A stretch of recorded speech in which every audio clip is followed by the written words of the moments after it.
I mean, let's start talking about, the problem with getting young people under 18s into this conference centre, first of all. And what have been the difficulties? How early on did you know about these difficulties? It was only a couple of weeks in advance that the youth groups were informed that under 18s just wouldn't be allowed into the UNFCCC at all. And it was a shock because in previous, like at Rio and in Durban, Cancun, Copenhagen, it's a precedent that under 18s are allowed in. And then to suddenly hear from the UN that this is actually not a UNFCCC rule, this is a UN rule across the board.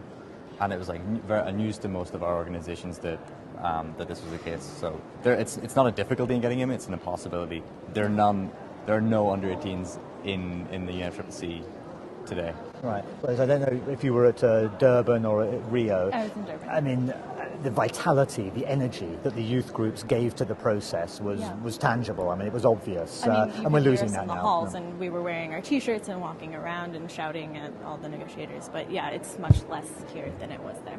Right. And what does the process lose by not having young people here? I think there's definitely like an energy difference within here, and and just keeps on. Yeah, it just seems less toned down and less.